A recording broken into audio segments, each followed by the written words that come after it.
Salam əziz izləyicilər.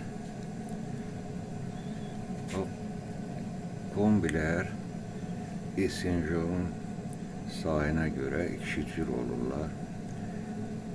Tək esenjorlu olur, ona bitermik esenjor da deyirlər və cüt esenjorlu olur.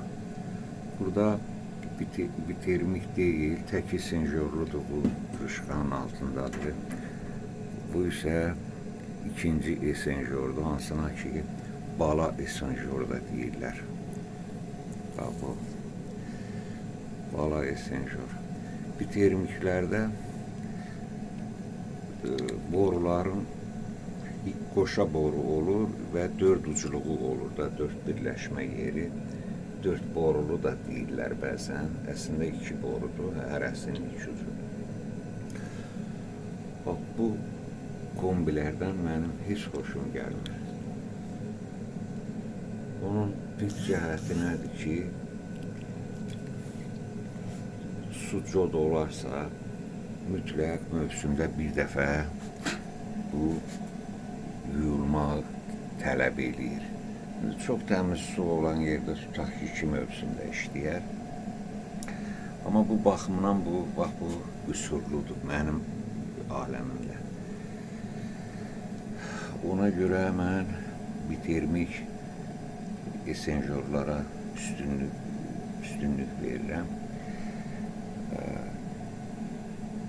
Ərp tutur bunu və ustalar üçün sərfəlidir. Yuyulma vaxtı tək bu esenjoru yusunlar. O nisbətən rahat başa gəlir yuyulması.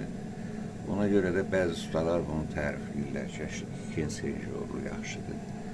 Mənim aləmimdə iki esenjorlu yaxşı deyil, elə bir esenjorlu yaxşıdır. Amma əgər varsa, əziyyət verirsə neynəmək olar, o barədə istəyirdim sizə məsləhət görüm. Bunun üçün bir çox insanlar, o cümlədən mən, yaxud mənim oğlum, bundan yaxa qurtarmaq üçün həm də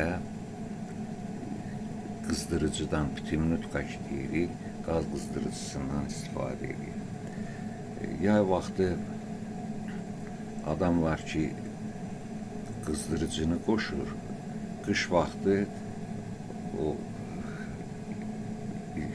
atapleniyadan onsuz da istilik gəlir deyə pitimnutkadan istifadə eləmir, bunu qoşurlar. Yəni, ya tam imtina eləməkdir ikinci esenjorun xidmətindən, ya qismən imtina, yəni isti aylarda pitimnutkadan istifadə eləmək qış vaxtı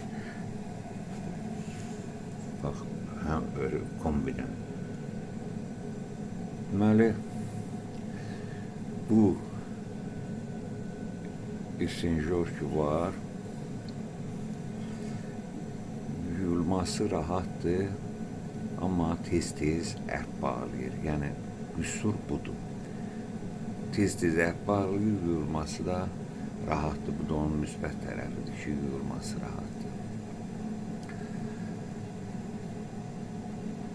Budur ki, əgər varsa, istifadə edirsinizsə, bu iki variantdan birini eləyin. Ya il boyu istifadə eləyin bu pitimnutkadan, yaxud yay mövsümündə heç olmasa istifadə eləyin ki, o tez zamanda ərp bağlamasın.